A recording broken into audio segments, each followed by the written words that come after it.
ناظرین، اب ہم بات کریں گے مزید مختلف پہلوؤں سے ذوالقرنین علیہ السلام پر۔ اِنَّا مَكَنَّا لَهُ فِي الْأَرْضِ وَآتَيْنَاهُ مِن كُلِّ شَيْءٍ سَبَبًا۔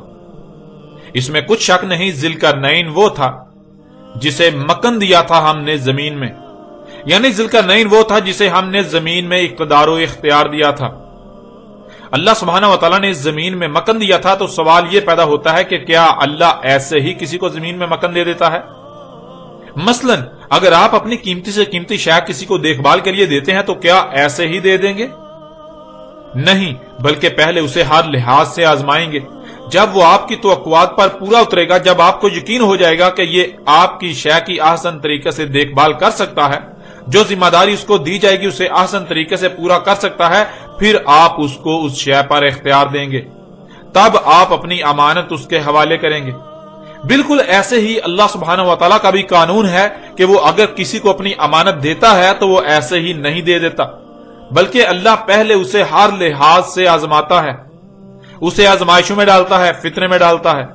جب وہ ثابت قدم رہے، وہ اپنے آپ کو اس امانت کا اہل ثابت کرے، اللہ تب اپنی امانت اسے سونپتا ہے۔ تو ناظرین، یہاں سوال یہ پیدا ہوتا ہے کہ جسے اللہ سبحانہ وتعالیٰ نے ذوالقرنین کہا، یعنی وہ شخص جسے زمین کے دونوں مخصوص کرن دیے گئے، زمین کے مغرب و مشرق تک کا اقتدار دیا گیا، مکن دیا گیا، حکومت دی گئی، کیا اللہ نے اسے بغیر آزمائش میں ڈالے، یعنی بغیر امتحان فتنے میں ڈالے ہی زمین کے دونوں مخصوص کرن دے دیے، زمین کے مغرب و مشرق تک کا اقتدار دے دیا، مکن دے دیا؟ نہیں، بالکل نہیں، ایسا نہیں ہو سکتا، کیونکہ اللہ اپنی سنت تبدیل نہیں کرتا، اللہ اپنے قانون میں، اپنے طریقے میں رائے برابر بھی رد و بدل نہیں کرتا۔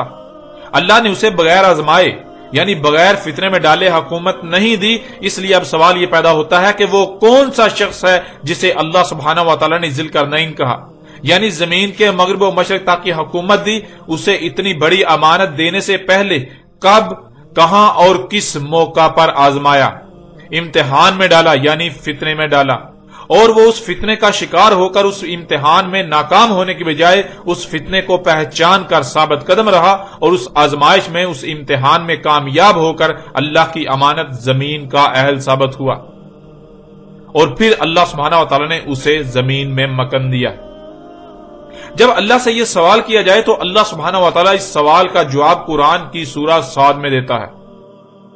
سورہ صاد کی آیت نمبر 26 میں اللہ سبحانہ وتعالی نے کہا، یا داؤد انا جعلناک خلیفۃ فی الارض، اے داؤد اس میں کچھ شک نہیں، کر دیا ہم نے تجھے خلیفہ زمین میں، یعنی داؤد کو زمین میں خلیفہ بنایا۔ اور تھوڑا ہی آگے جا کر اسی سورت کی آیت نمبر 30 میں اللہ سبحانہ وتعالی نے کہا، وَوَهَبْنَا لِدَاؤُدَ سُلَيْمَانَ نِعْمَ الْعَبْدُ إِنَّهُ أَوَّابٌ۔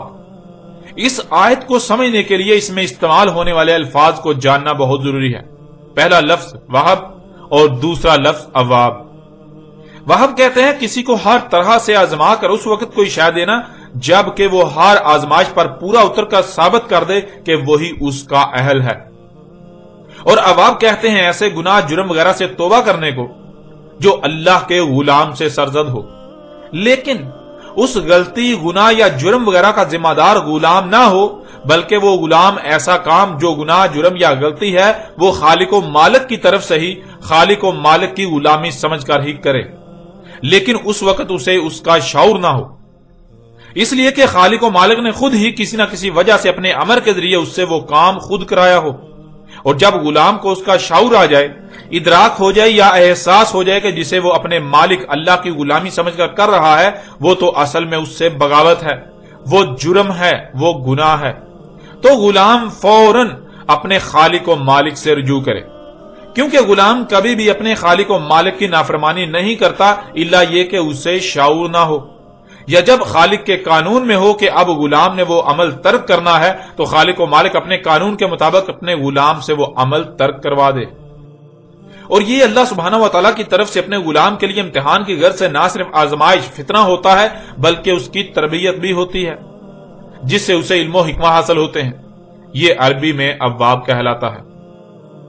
اللہ سبحانہ وتعالیٰ کی اس آیت میں کہنا ہے وَوَهَبْنَا لِدَاؤُدَ سُلَيْمَانَ، اور داؤد کا وارث بنانے کے لیے، یعنی داؤد کے بعد زمین میں خلیفہ بنانے کے لیے ہم نے سلیمان کو ہر طرح سے آزمایا، یعنی فتنے میں ڈالا۔ جب وہ فتنے کا شکار ہونے کے بجائے فتنے کو پہچان کر ثابت قدم رہا، جیسے ہی اس پر واضح ہو گیا کہ جسے وہ اللہ کی غلامی سمجھ کر رہا ہے وہ تو اصل میں اللہ سے بغاوت ہے، اسے اس کا شعور ہی نہیں تھا، تو اس نے فوراً ہی اسے ترک کر دیا اور اللہ سے رجوع کر کے خود کو اس ذمہ داری کا اہل ثابت کیا، تو اسے زمین میں خلیفہ بنایا، یعنی اللہ سبحانہ وتعالی نے اپنی امانت سلیمان کے حوالے کر دی، داؤد کا وارث بنایا۔ آگے اللہ سبحانہ وتعالی کا کہنا ہے نعم العبد، سلیمان داؤد کا بدل غلام ہے، یعنی جیسے داؤد اللہ کا غلام تھا، اللہ کی نافرمانی کرنے والا نہیں تھا، اللہ کا خالص غلام اور امانت کا حق ادا کرنے والا امانت دار تھا، بالکل ایسے ہی داؤد کا بدل سلیمان بھی تھا۔ انہ اواب، اس میں کچھ شک نہیں وہ اواب ہے، یعنی سلیمان کو جب فتنے میں ڈالا گیا تو جیسے ہی اس پر واضح ہوا کہ جسے وہ حق سمجھ کر رہا ہے وہ حق نہیں بلکہ فتنہ ہے، وہ اس فتنے کا شکار ہو چکا ہے، تو فوراً اللہ کی طرف پلٹا، فتنے کو ترک کر دیا۔ اب ناظرین آپ خود غور کریں، زمین میں مکن دینے کے لیے آزمایا گیا، فتنے میں ڈالا گیا سلیمان علیہ السلام کو، اور سلیمان علیہ السلام اللہ کی طرف سے ڈالے گئے ہر امتحان اس فتنے میں کامیاب ہوئے۔ انہوں نے خود کو زمین اللہ کی امانت کا اہل ثابت کر دیا، تو پھر زمین کے مغرب و مشرق کا اقتدار کسی اور کو دیا گیا یا پھر سلیمان علیہ السلام کو؟ ذوالقرنین اللہ کے نبی سلیمان علیہ السلام تھے یا پھر اسکندر اعظم آتش پرست مشرک اور سائرس ایرانی مشرک؟ ناظرین حق ہر لحاظ سے آپ کے سامنے ہے۔ جب القرنین یعنی مخصوص دو کن زمین کے مغرب و مشرق تک مکن دینے کے لیے آزمایا گیا داؤد کے بیٹے سلیمان کو، فتنے میں ڈالا گیا داؤد کے بیٹے سلیمان کو، اور پھر سلیمان ہر لحاظ سے اس فتنے میں کامیاب رہے، اس نے خود کو القرنین کا اہل ثابت کیا، تو القرنین کسی اور کو دے دیے گئے، وہ بھی ان کو جو مشرک اعظم تھے، سکندر اعظم یا سائرس ایرانی۔ ایسا کیسے ہو سکتا ہے؟ اس لیے ذوالقرنین وہ شخصیت جسے دونوں مخصوص قرن حاصل ہوئے، یعنی زمین کے مغرب و مشرق کا اقتدار دیا گیا، جسے زمین کے مغرب و مشرق تک مکن دیا گیا، وہ اللہ کے نبی سلیمان علیہ السلام تھے، نہ کہ کوئی اور۔ وہ داؤد کے بیٹے سلیمان علیہ السلام تھے، نہ کہ سائرس ایرانی یا سکندر اعظم مشرک۔ ناظرین حق کس قدر واضح ہو جانے کے باوجود بھی اگر کوئی یہ کہتا ہے کہ نہیں سلیمان کے علاوہ کوئی اور ذوالقرنین تھا، تو جسے بھی وہ ذوالقرنین کہے اسے یہ ثابت کرنا ہوگا کہ اللہ نے اسے اس مقصد کے لیے اپنی امانت دینے کے لیے آزمایا، فتنے میں ڈالا، اور پھر وہ اس فتنے میں کامیاب رہا اور خود کو القرنین کا اہل ثابت کر دیا۔ اور اگر کوئی ایسا نہیں کر سکتا، جو کہ ناممکن ہے، تو وہ جان لے دنیا کی کوئی طاقت حق کا رد نہیں کر سکتی۔ ذوالقرنین اللہ کے نبی داؤد کے بیٹے سلیمان علیہ السلام تھے، دنیا کی کوئی طاقت اس بات کا رد نہیں کر سکتی۔ پھر ناظرین دیکھیں اللہ سبحانہ تعالیٰ نے سورہ صاد میں آگے یہ بات بھی بالکل واضح کر دی کہ سلیمان علیہ السلام کو فتنے میں ڈالا تھا، یعنی سلیمان کو آزمایا تھا، اور پھر اس کے بعد جو کچھ ہوا وہ بھی اللہ سبحانہ وتعالی نے اس قرآن میں اگلی آیات میں بالکل واضح کر دیا۔ سورہ صاد کی آیت نمبر 34 میں اللہ سبحانہ وتعالی کا کہنا ہے وَلَقَدْ فَتَنَّا سُلَيْمَانَ وَأَلْقَيْنَا عَلَى كُرْسِيِّهِ جَسَدًا ثُمَّ أَنَابَ۔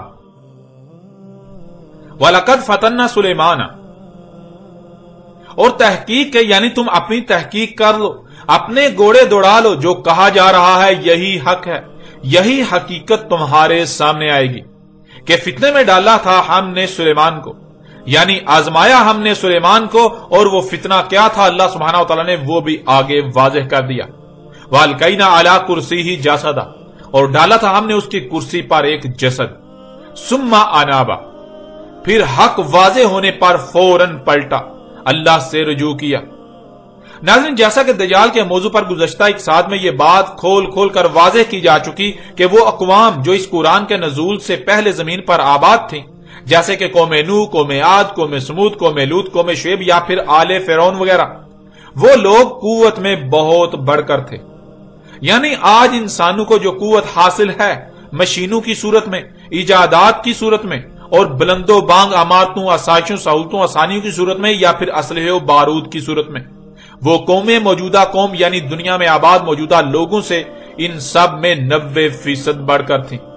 موجودہ قوم یعنی دنیا میں آباد موجودہ لوگوں کے پاس جو ٹیکنالوجی ہے، جو ایجادات ہیں، یہ جو قوت ہے، یہ ان قوموں کا 10% بھی نہیں ہے۔ جیسے موجودہ قوم یعنی دنیا میں آباد موجودہ لوگ اپنی ایجادات کا ایک ہی پہلو سامنے رکھتے ہوئے اسے ترقی کا نام دیتے ہیں، اسے سائنسی ترقی کا نام دیتے ہیں اور اس کے دوسرے پہلو سے بالکل غافل ہیں، اسے نظر انداز کر دیتے ہیں یا انہیں نظر ہی نہیں آتا۔ بالکل یہی معاملہ ان قوموں کا بھی تھا۔ جیسے موجودہ قوم یعنی دنیا میں آباد موجودہ لوگ اپنی ایجادات، ان سائنسی ایجادات کا ایک ہی پہلو سامنے رکھتے ہوئے اسے سائنسی ترقی کا نام دیتے ہیں اور اس کے دوسرے پہلو سے بالکل غافل ہیں، اسے نظر انداز کر دیتے ہیں یا انہیں نظر ہی نہیں آتا۔ بالکل یہی معاملہ ان قوموں کا بھی تھا۔ اور جب ترقی کے نام پر زمین و آسمانوں میں کیا گیا فساد عظیم ظاہر ہوا تو وہ قومیں اس کا ایسے شکار ہوئی کہ ان کا نام و نشان تک مٹ گیا۔ یعنی جدیدیت اور ترقی کے نام پر جب ان قوموں نے بھی موجودہ قوم کی طرح زمین و آسمانوں میں مفسد اعمال کیے اور جب ان مفسد اعمال کے رد عمال انتہائی تباہ کن ہلاکتوں کی صورت میں وقوع پذیر ہوئے تو ان کے اپنے ہی ہاتھوں سے کیے جانے والے اعمال کے سبب ان کا نام و نشان تک مٹ گیا، اور بعد والوں کو جو پیچھے بچے جو کچھ وہ چھوڑ کر گئے تھے اس کا وارث بنا دیا گیا۔ آل فرعون کو جب غرق کیا گیا تو جو کچھ آل فرعون چھوڑ کر گئے اس کا وارث پیچھے رہ جانے والوں کو بنا دیا گیا، یعنی مصری قوم کو۔ اور پھر بعد میں جا کر جب داؤد علیہ السلام کو زمین میں خلیفہ بنایا گیا، یعنی داؤد علیہ السلام کو اقتدار حاصل ہوا، تو داؤد علیہ السلام نے مصر کو بھی فتح کر لیا۔ مصر فتح کرنے سے مصری قوم جو کہ نسل در نسل آل فرعون جو کچھ ترک کیے ہوئے تھے اس کی وارث تھی، مصری قوم کے پاس علم اور اسباب تھے تو داؤد علیہ السلام کو وہ علم و اسباب حاصل ہو گئے، یعنی داؤد علیہ السلام کو اس وقت کی اعلیٰ ترین ٹیکنالوجی حاصل ہوئی جس سے داؤد علیہ السلام کا اقتدار مزید مضبوط ہو گیا۔ اور جب داؤد کے بعد اس کے بیٹے سلیمان کو اقتدار منتقل ہوا تو اس وقت سلیمان کو اتنا علم نہیں تھا، لیکن سلیمان خالص اللہ کا غلام تھا۔ سلیمان نے دیکھا کہ جو کچھ اسے وراثت میں ملا ہے یہ سب عوام کی خدمت کے لیے ہے اور یہی اس کی ذمہ داری ہے۔ یوں سلیمان علیہ السلام نے وراثت میں ملنے والی ٹیکنالوجی کو عوام کی فلاح و بہبود کے نام پر استعمال کرنا شروع کر دیا، انسانیت کی خدمت کے نام پر استعمال کرنا شروع کر دیا۔ جدید سفر کے ذرائع کی مارکیٹیں وجود میں آ گئیں، بیجوں میں جنیاتی تبدیلیاں کر کے زیادہ خوشنما اور کم وقت میں فصلیں اگائی جانے لگیں، جس سے بیماریاں اور فساد آہستہ آہستہ بڑھنے لگا۔ سلیمان کو اس بات کا اندازہ نہیں تھا کہ ان بیماریوں کے بڑھنے کی وجوہات کیا ہیں، بلکہ وہ الٹا اپنے سائنسدانوں کو ان بیماریوں پر قابو پانے کے لیے ادویات کی تیاری میں لگائے رہا کہ وہ انسانیت کی خدمت کر رہے ہیں، یعنی وراثت میں ملنے والے تمام وسائل و اسباب کو انسانیت کی خدمت کے نام پر استعمال کیا جانے لگا جو کہ در حقیقت فساد تھا۔ اور پھر ایک وقت ایسا آیا کہ سلیمان کے ہاں ایک بچہ پیدا ہوا جو نامکمل اور بے جان در تھا، جس وجہ سے سلیمان پر اس فتنے کی حقیقت بالکل چاک ہو گئی۔ جب سلیمان کے اپنے ہاں ایسا بچہ پیدا ہوا جو نامکمل اور بے جان در تھا، تب سلیمان نے کہا کہ یہ اللہ کی خلق نہیں ہو سکتی، کیونکہ اللہ کے لیے تو ہے ہی حمد۔ اللہ ایسا خلق نہیں کرتا جس میں حمد نہ ہو، جس میں خامیاں، خرابیاں اور نقائص ہوں۔ اللہ تو احسن الخالقین ہے۔ اللہ جو بھی خلق کرتا ہے وہ احسن خلق کرتا ہے، ایسا بہترین خلق کرتا ہے جس سے بہتر اور کوئی نہ ہو، اور جو احسن نہیں ہے، جس میں خامیاں خرابیاں ہوں، وہ اللہ کی خلق نہیں ہو سکتی، اس کا خالق اللہ نہیں ہو سکتا۔ اس لیے جس میں اتنے بڑے بڑے عیوب ہوں، خامیاں ہوں، وہ اللہ کی خلق کیسے ہو سکتی ہے؟ وہ اللہ کی خلق نہیں ہے۔ ان خرابیوں اور عیوب کا ذمہ دار اللہ نہیں بلکہ کوئی اور ہے۔ اللہ کی خلق میں شرک کیا گیا، اللہ کے ساتھ اس کی خلق میں مداخلت کی گئی، اللہ کی خلق میں شرک کیا گیا جس وجہ سے ایسا بچہ پیدا ہوا۔ تو حق کیا ہے اسے جاننے کے لیے سلیمان علیہ السلام نے اس نامکمل اور بے جان دردنما پیدا ہونے والے بچے پر تحقیقات کا حکم جاری کر دیا۔ جب تحقیقات کی گئیں کہ ایسا بچہ پیدا ہونے کی وجوہات کیا ہیں تو یہ بات سامنے آئی کہ جو کھاؤ گے وہی پروڈکٹ وجود میں آئے گی، جو کھاؤ گے وہی بنے گا۔ جو فصلیں اگائی جا رہی ہیں وہ انتہائی کم وقت میں زیادہ سے زیادہ اور خوش نما تو ہیں، لیکن ان کے استعمال کرنے والوں کو فساد ہی کا سامنا کرنا پڑے گا، کیونکہ انسانی جسم کو جن عناصر کی ضرورت ہوتی ہے ان میں وہ تمام عناصر نہیں پائے جاتے، اور ان کی مقدار و معیار بھی وہ نہیں ہوتا جو انسانی جسم کو درکار ہوتا ہے۔ یعنی ساری کی ساری ذمہ داری حکومت پر عائد ہوئی۔ ناظرین، جیسے آج کوئی واقعہ ہوتا ہے تو اس کی حقیقت جاننے کے لیے تحقیقاتی کمیٹی تشکیل جاتی ہے جو تحقیقات کر کے اصل وجوہات اور اصل محرکات کو سامنے لاتی ہے۔ بالکل ایسے ہی جب سلیمان کے اپنے ہاں ایسا بچہ پیدا ہوا جو نامکمل اور بے جان تھا، ایک دڑ تھا، تو سلیمان نے یہ بات جاننے کے لیے کہ ایسا کیسے ہوا، کیوں ہوا، تحقیقاتی کمیٹی تشکیل دی۔ اس کی مکمل تحقیقات کروائیں۔ جب اس بچے پر تحقیقات کی گئیں تو اس کی ساری ذمہ داری حکومت پر عائد ہوئی۔ حکومت کے سربراہ چونکہ سلیمان علیہ السلام تھے، اس لیے ساری ذمہ داری سلیمان کی کرسی پر پڑی کہ سلیمان جو کہ ریاست کا سربراہ ہے، اس کی اجازت اور اس کے احکامات سے ہی بیجوں میں جنیاتی تبدیلیاں کی جا رہی ہیں، اس کے حکم سے ہی حکومتی سرپرستی میں انسانیت کی خدمت کے نام پر یہ سب ہو رہا ہے۔ حکومتی سرپرستی میں جنیاتی طور پر تبدیل شدہ بیجوں سے وجود میں آنے والی خوراک کے استعمال سے بیماریاں دن بدن بڑھتے جا رہی ہیں، فساد بڑھتا جا رہا ہے۔ تو جب ساری ذمہ داری سلیمان کی کرسی پر پڑی، تب سلیمان پر واضح ہوا کہ وہ فتنے کا شکار ہو چکا تھا، جسے وہ ترقی اور انسانیت کی خدمت کے نام پر کر رہا تھا، جسے وہ اللہ کی غلامی سمجھ کر رہا تھا، اصل میں تو یہ سب فساد ہے، یہ دجال ہے۔ وہ اس دجال کے فتنے کا شکار ہو چکا تھا۔ وہ اس کا ایک پہلو دیکھ رہا تھا، دوسرا پہلو جو کہ اصل حقیقت تھی وہ اس سے بالکل چھپی ہوئی تھی، وہ تو اب سامنے آئی۔ تو جیسے ہی سلیمان پر یہ فتنہ جو کہ دجال کا فتنہ تھا، اس کی حقیقت واضح ہوئی، تو سلیمان علیہ السلام نے فوراً اللہ سے رجوع کیا، جس کا ذکر اللہ نے اسی آیت میں کر دیا۔ وَلَقَدْ فَتَنَّا سُلَيْمَانَ وَأَلْقَيْنَا عَلَى كُرْسِيهِ جَسَدًا ثُمَّ أَنَابَ، اور تحقیق کے فتنے میں ڈالا ہم نے سلیمان کو، آزمایا ہم نے سلیمان کو اور ڈالا ہم نے اس کی کرسی پر ایک جسد، پھر وہ فتنہ واضح ہونے پر، حق واضح ہونے پر فوراً اللہ کی طرف پلٹا۔ قال رب اغفر لی وہب لی ملکا لا ينبغی لأحد من بعدی انک انت الوہاب۔ قال رب اغفر لی، کہا تھا سلیمان نے، اے میرے رب غفر کر میرے لیے، یعنی اب تک جو کچھ بھی ملاوٹیں ہوئیں، فطرت میں چھیڑ چھاڑ ہوئی میری وجہ سے، ان ملاوٹوں کو نکال کر مخلوقات کو، فطرت کو فساد سے پاک کرنا بھی میرے لیے کر دے، کہ آج تک جو بھی فساد ہوا، فطرت میں چھیڑ چھاڑ کر کے اسے ملاوٹ زدہ کیا گیا، اسے عیب زدہ کیا گیا، اس میں خامیاں پیدا کی گئیں، اسے ان ملاوٹوں سے پاک کرنے، اس فساد کو روکنے کے لیے، تاکہ دوبارہ ہر شے خالص ہو جائے، اپنی اصل حالت میں آ جائے، مجھے ہی یہ ذمہ داری دے۔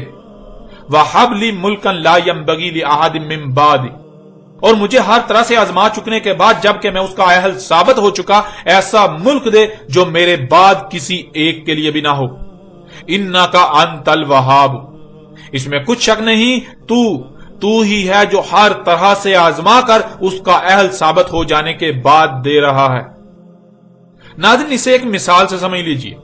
مثال کے طور پر آپ کسی ایسے کارخانے میں کام کرتے ہیں جس کے بارے میں معاشرے میں مشہور ہے کہ وہ ادویات بنا کر انسانیت کی خدمت کر رہا ہے، لیکن حقیقت یہ نہیں ہے، بلکہ حقیقت اس کے بالکل برعکس ہے۔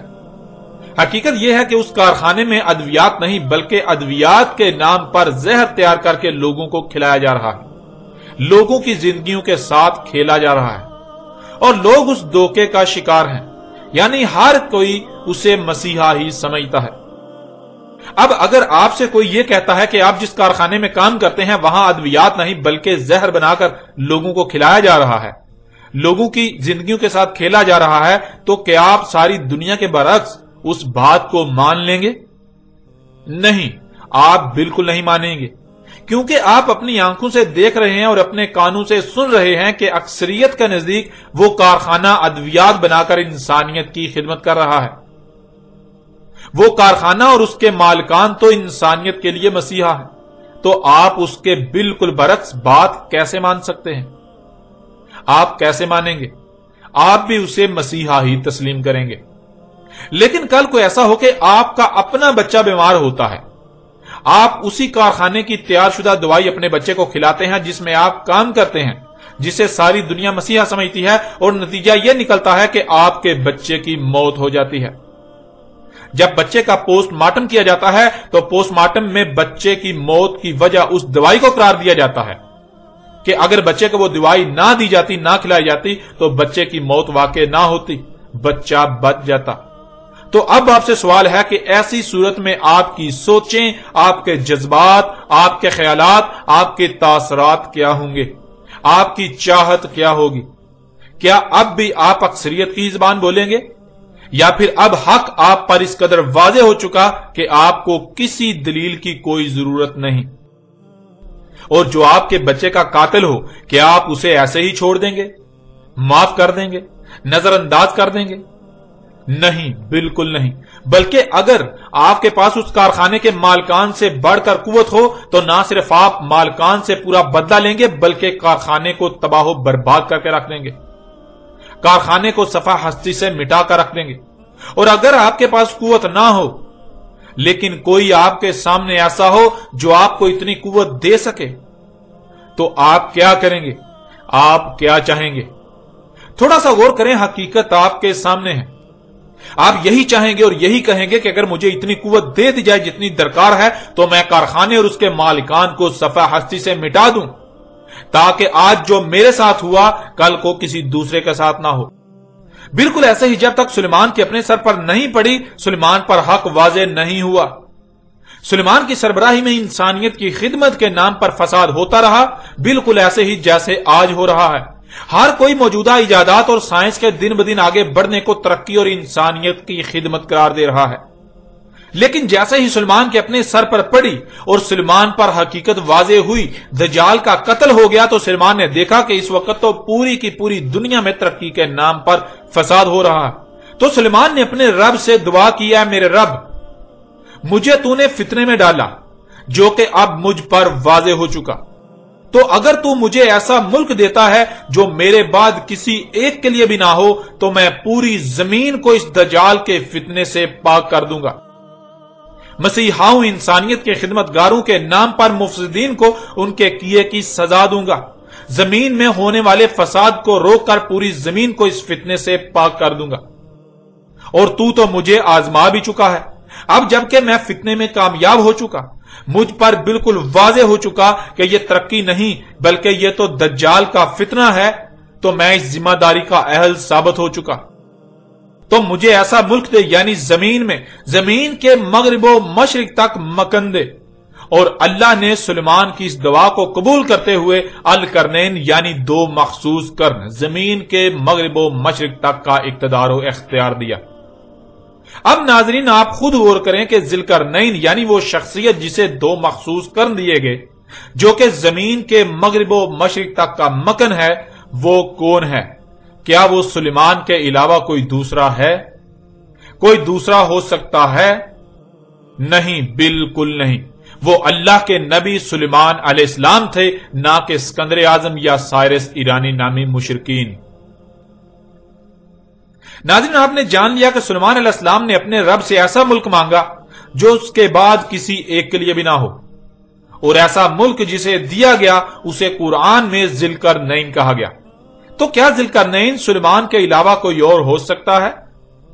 نہیں, بالکل نہیں. بلکہ اس پہلو سے بھی یہ بات بالکل کھل کر واضح ہو جاتی ہے کہ ذوالقرنین سلیمان علیہ السلام تھے.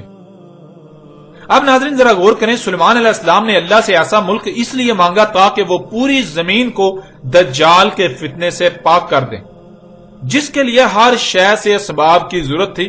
تو ظاہر ہے سلیمان کو ہر شے سے اسباب دیے گئے, لیکن جسے ہر شے سے اسباب دیے گئے قرآن اسے ذوالقرنین کہہ رہا ہے.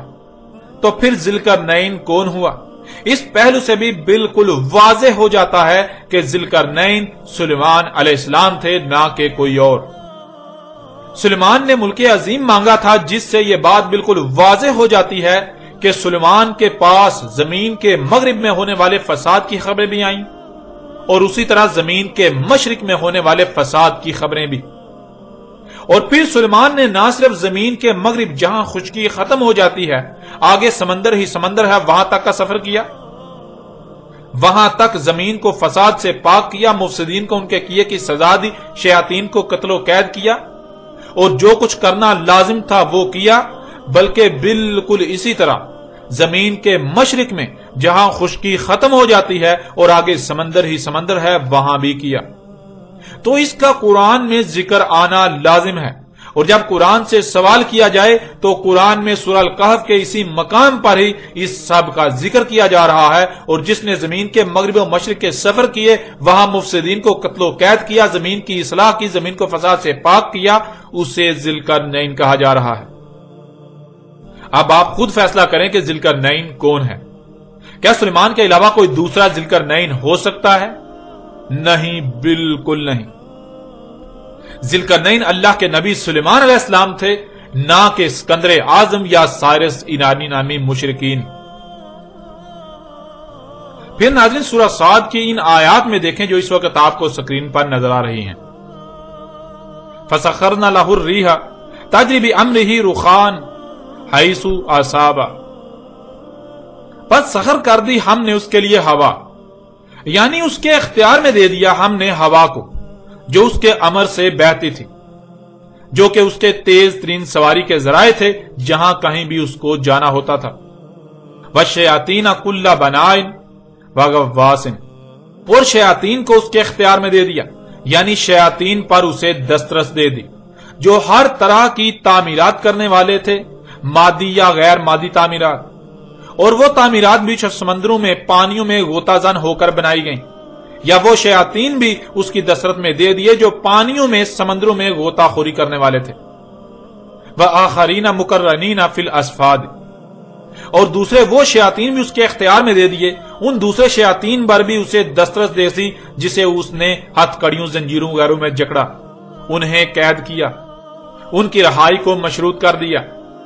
ھذا عطاؤنا فمن او امسک بغیر حساب، یہ ہماری عطا ہے جو ہم نے اسے عطا کیا، بس وہ انہیں امان دے، یعنی ان پر دسترس پائی تو ان کو ان کی چاہت کے مطابق رہا کر دے، انہیں کوئی سزا نہ دے یا انہیں رہا کرے، ان سے جو چاہے کام لے، جہاں چاہے ان کا استعمال کرے، کسی بھی قسم کا کوئی حساب نہیں لیا جائے گا۔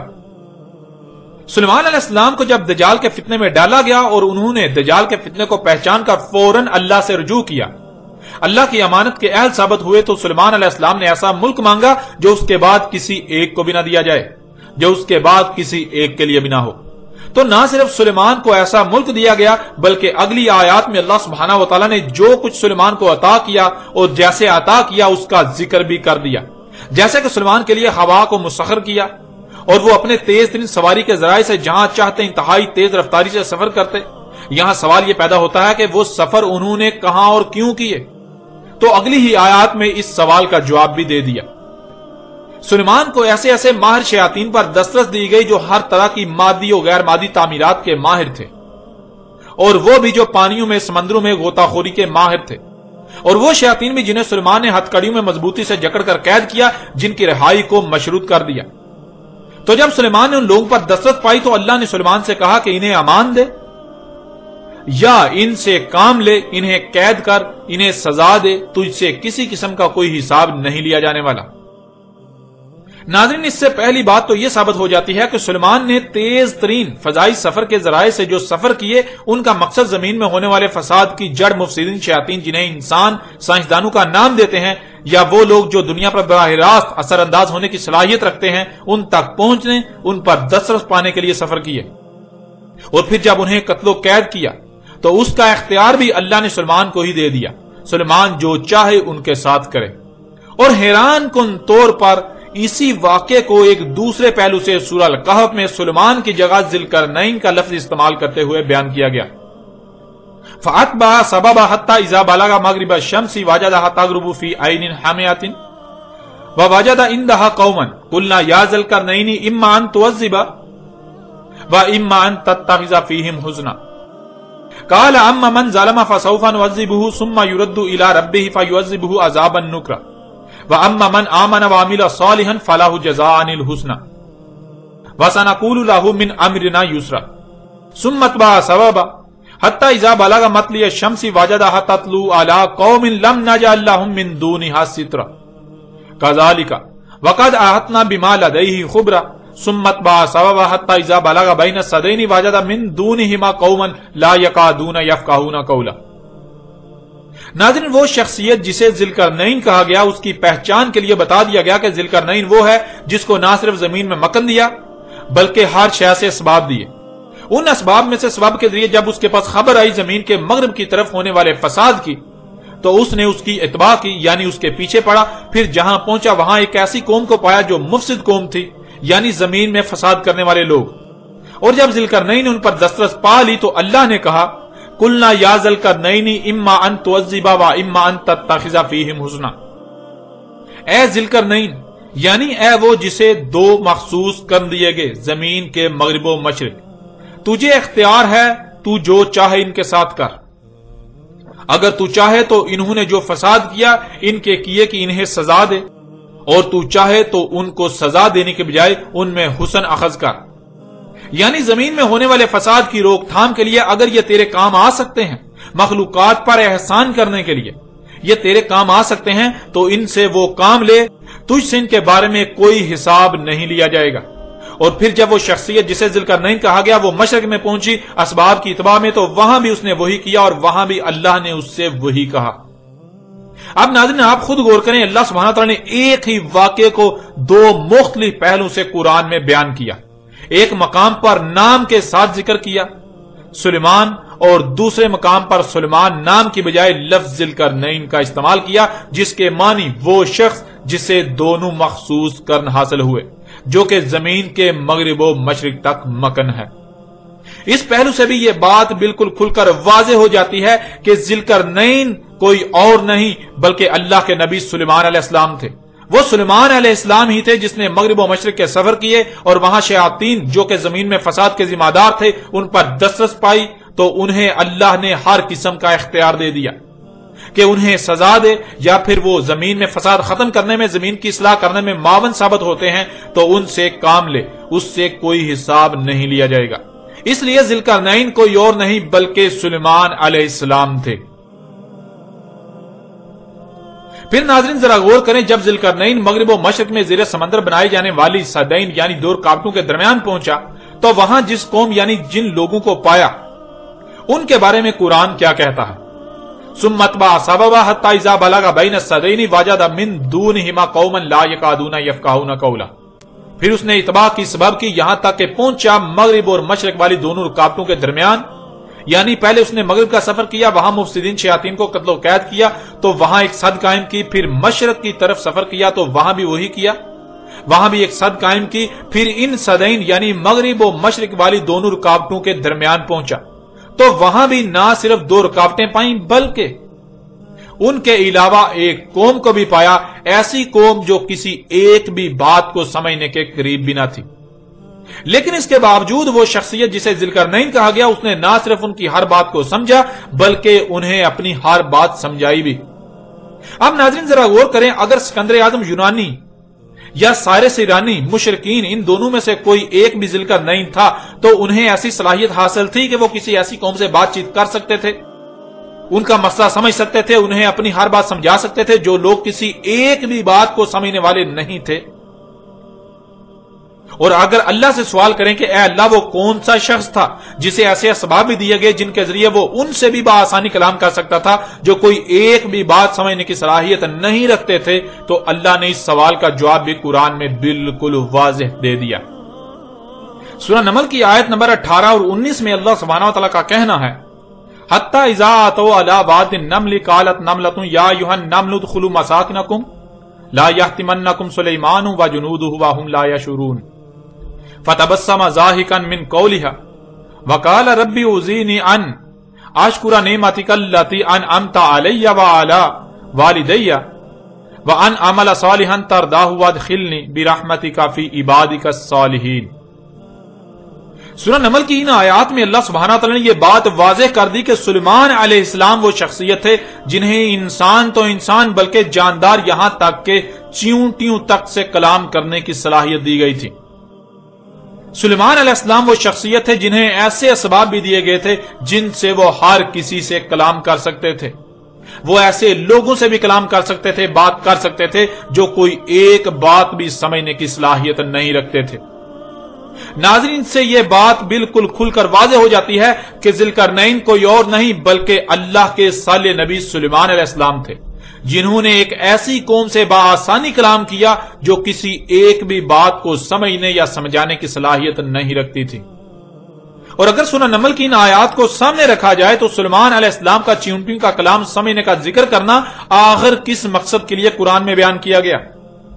اللہ سبحانہ وتعالیٰ کچھ بھی بغیر کسی مقصد کے نہیں کرتا، وہ جو بھی کرتا ہے حق کے ساتھ یعنی کسی نہ کسی مقصد کے لیے کرتا ہے، اس کے ہر کام کے پیچھے کوئی نہ کوئی مقصد ضرور ہوتا ہے۔ تو ذرا غور کریں، ایک شخص کا چیونٹیوں کی بات کو سمجھنے کی صلاحیت رکھنے کا ذکر کرنا کس مقصد کے لیے بیان کیا گیا؟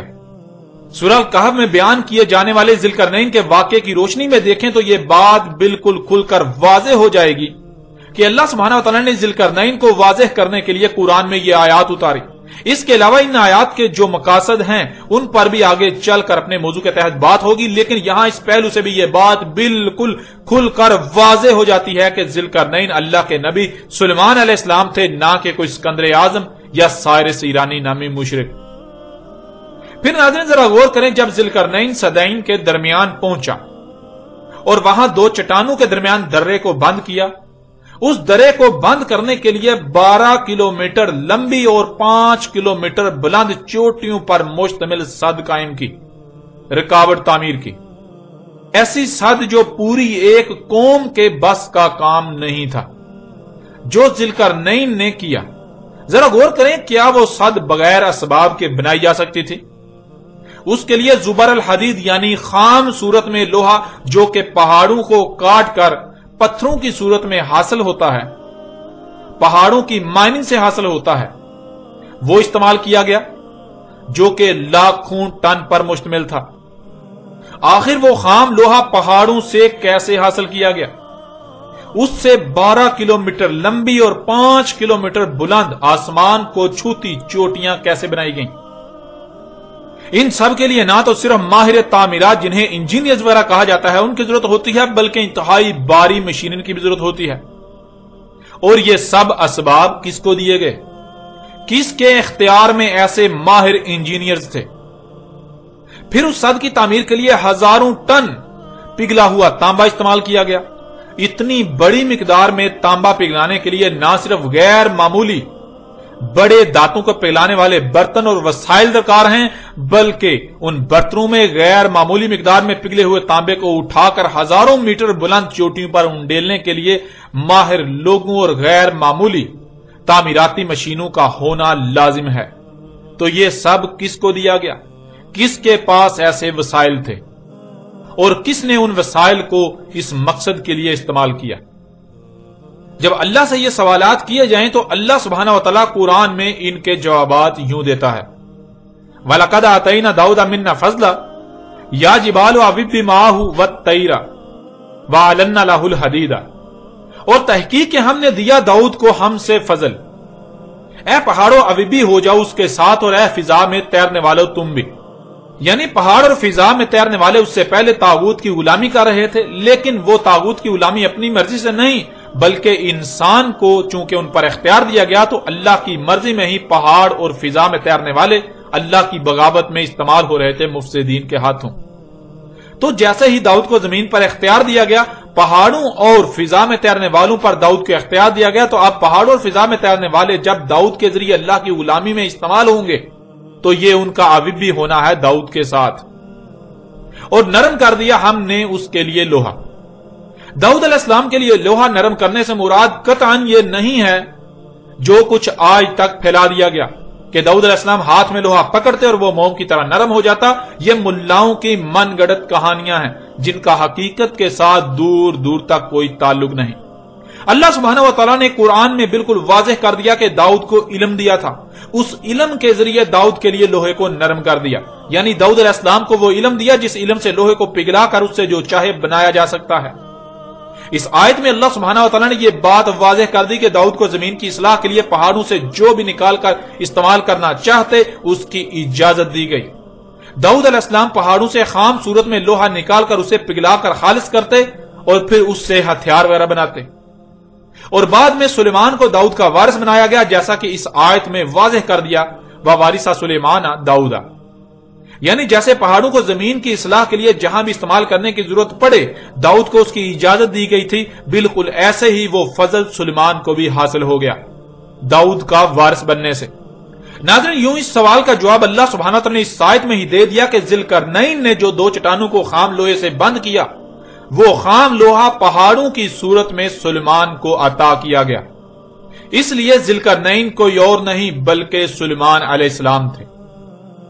اس وقت آپ کو سکرین پر سورہ نمل کی آیت نمبر 16 اور 17، سورہ سبا کی آیت نمبر 12، 13 اور سورہ صاد کی آیت نمبر 36، 37، 38 اور 39 نظر آ رہی ہیں۔ ان آیات میں اللہ سبحانہ تعالیٰ کا کہنا ہے کہ سلیمان کو داؤد کا وارث بنا دیا، سلیمان کو علم دیا گیا، وہ علم جو سلیمان کے بعد کسی کو بھی حاصل ہوا نہ ہو سکے گا۔ سلیمان کو ہر شے میں سے دیا گیا۔ سلیمان کے لیے اس کے لشکر، اس کی فوجیں جنوں ان سے اکٹھی کی گئیں۔ سلیمان کو ہواؤں میں سفر کرنے کے تیز ترین سواری کے اسباب بھی دیے گئے، ہوا کو مسخر کر دیا گیا۔ ہر طرح کی تعمیرات کرنے والے ماہر سے ماہر شیاطین میسن سلیمان کے اختیار میں دے دیے گئے۔ سمندروں میں غوطہ خوری اور سمندروں میں کسی بھی طرح کے کام کرنے والے ماہرین دیے گئے۔ سلیمان کے لیے پگھلے ہوئے تانبے کا چشمہ جاری کر دیا گیا، یعنی بڑی مقدار میں تانبا سلیمان نے کہیں ایسے پگھلا کر استعمال کیا جیسے کہ تانبے کا چشمہ جاری کر دیا گیا ہو۔ جنوں ان سے ہر طرح کے ماہرین، سائنسدان، انجینئر، تعمیراتی کاموں کے ماہر، ایجادات کرنے والے، سب کے سب سلیمان کے لیے کام کرتے تھے۔ ہر طرح کا جدید ترین اسلحہ بناتے، اور وہ سب کا سب بناتے جو پہلی ہلاک شدہ اقوام بھی بنا چکی تھیں۔ جس کی بھی اللہ کے قانون میں زمین کی اصلاح کے لیے ضرورت ہوتی، وہ سب وہ سلیمان کے لیے بناتے۔ لوہے، تانبے اور دانتوں کو پگھلانے کے لیے اتنے بڑے بڑے برتن جن میں دانتیں، لوہا اور تانبا وغیرہ پگھلایا جاتا جیسے کہ تالاب ہوں، وہ سلیمان کو دیے گئے۔ پہاڑوں کی طرح بلند و بانگ اور غیر متزلزل چوٹیاں بنانے کے لیے ایسی چوٹیاں جنہیں کوئی کھود نہ سکے، ڈھا نہ سکے، سوراخ نہ کر سکے، جن میں کوئی نقب نہ لگا سکے، بنانے کے لیے پگھلے ہوئے تانبے اور لوہے وغیرہ کو اٹھانے اور انڈیلنے والے ایسے بڑے بڑے برتن کہ جنہیں پکڑنے اور انڈیلنے کے لیے کنڈے لگے ہوئے ہوں۔ ان سے پہاڑوں کی طرح بلند و بانگ غیر متزلزل چوٹیاں بناتے سلیمان کے لیے اس کے حکم سے۔ ایسے ایسے ماہر شیاطین سلیمان کے اختیار میں دے دیے۔ ناظرین ذرا غور کریں، اس سب کے سب کی ضرورت تو ذوالقرنین کو تھی۔ ان سب کے سب کا استعمال تو ذوالقرنین نے کیا، لیکن یہ سب کچھ دیا گیا سلیمان کو، تو ذوالقرنین کون ہوا؟ ناظرین اب ذرا غور کریں، اس سب کے سب کی ضرورت تو ذوالقرنین کو تھی، لیکن یہ سب کا سب دیا گیا سلیمان کو، تو ذوالقرنین کون ہوا؟ ذوالقرنین سلیمان علیہ السلام تھے، اور ان سب کا استعمال تو ذوالقرنین نے کیا، لیکن یہ سب کا سب دیا گیا سلیمان کو، تو ذوالقرنین کون ہوا؟ ذوالقرنین سلیمان علیہ السلام تھے۔ ایسے ماہرین تعمیرات اور تعمیراتی اسباب یعنی مشینیں وغیرہ تو ذوالقرنین کے پاس ہونی چاہیے تھی، کیونکہ یہ سب کا سب تو استعمال کیا ذوالقرنین نے، لیکن یہ سب کا سب دیا گیا سلیمان کو، تو ذوالقرنین کون ہوا؟ ظاہر ہے سلیمان ہی ذوالقرنین تھا۔ غیر معمولی مقدار میں تو تانبے کو پگھلا کر ذوالقرنین نے استعمال کیا صد کی تعمیر میں، لیکن غیر معمولی مقدار میں تانبا دیا گیا سلیمان کو، اسے پگھلانے کے لیے تالابوں کی مانند کنڈے لگے برتن، جن سے ان تالابوں نماد برتنوں میں پگھلے ہوئے تانبے کو نہ صرف پگھلایا جا سکے اور پگھلایا بلکہ اٹھایا جا سکے، اور اٹھایا کس نے؟ سلیمان نے۔ اور جن مشینوں، جس قوت سے اٹھایا گیا، یہ سب کا سب کسے دیا گیا؟ یہ سب کا سب دیا گیا سلیمان کو، تو ذوالقرنین کون ہوا؟ ظاہر ہے ذوالقرنین تو سلیمان اللہ کا نبی ہی تھا، نہ کہ کوئی اور۔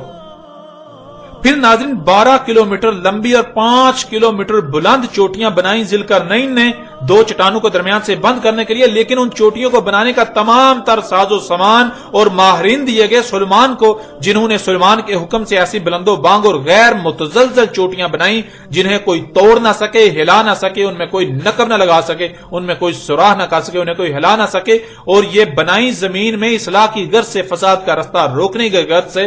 تو پھر آپ خود غور کریں کہ ذوالقرنین کون ہوا؟ کیا ذوالقرنین سلیمان کے علاوہ کوئی اور تھا، ہے اور ہو سکتا ہے؟ نہیں، بالکل نہیں۔ یوں اس حوالے سے بھی بالکل واضح ہو گیا کہ ذوالقرنین اللہ کے نبی سلیمان علیہ السلام تھے۔ زمین کے مغرب و مشرق میں زمین کی اصلاح کے لیے، مفسدین کا رستہ روکنے کے لیے، ان سے جنگ کرنے کے لیے سفر کیے ذوالقرنین نے، جس کے لیے نہ صرف سفری اسباب کی ضرورت تھی بلکہ اللہ کے دشمنوں سے مقابلے کے لیے انتہائی جدید اور قوت کا حامل اسلحہ ذوالقرنین کو درکار تھا۔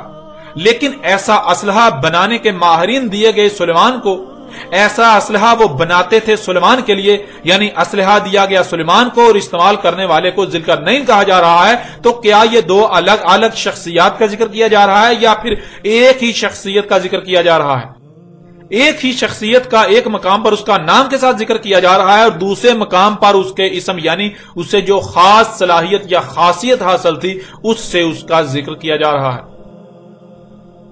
یوں ناظرین اس پہلو سے بھی یہ آپ پر بالکل کھل کر واضح کر دیا گیا کہ ذوالقرنین اللہ کے نبی سلیمان علیہ السلام تھے، نہ کہ کوئی اور۔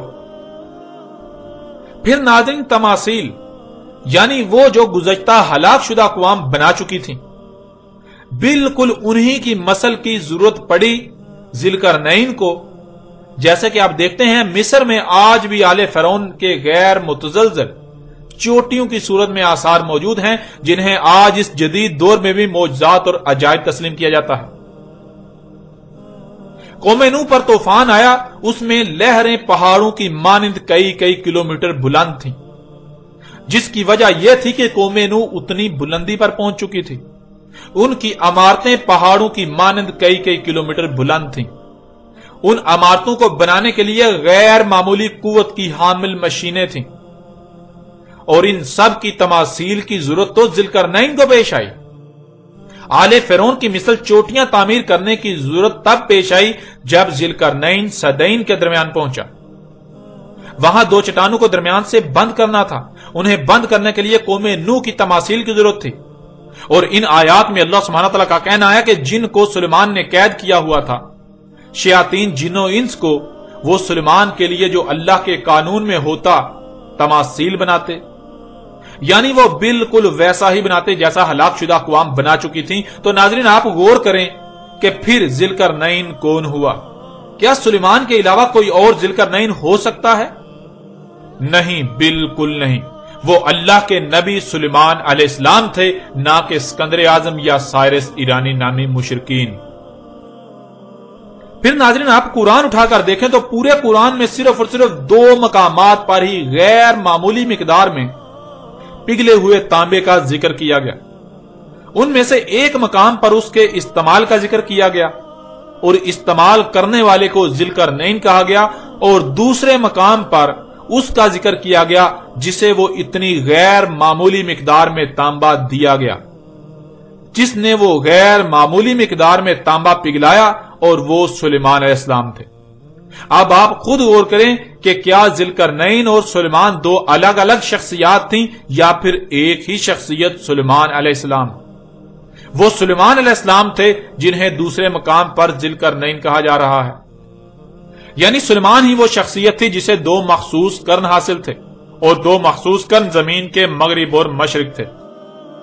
سلیمان ہی وہ شخصیت تھی جسے زمین کے مغرب و مشرق تک کا اقتدار دیا گیا، یعنی مکن دیا گیا۔